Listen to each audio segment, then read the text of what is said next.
Assalomu alaykum, hurmatli mijozlar. Chakana kreditlar bo'yicha yangi kredit turimiz ochilgan. Qanchadan beri chiqyapti? O'zini band qilgan, ishlamaydigan, o'zini band qilgan fuqarolarga kafillik asosida 17 million so'mgacha ajratib beriladi. Uni kredit muddati 2 yil, 3 oy imtiyozlari bilan ajratib beriladi 27%.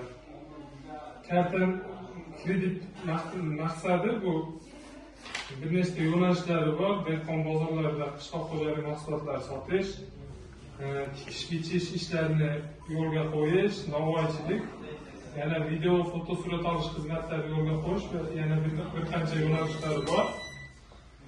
Kredit ajratish, plastik karta ochib ajratib beriladi.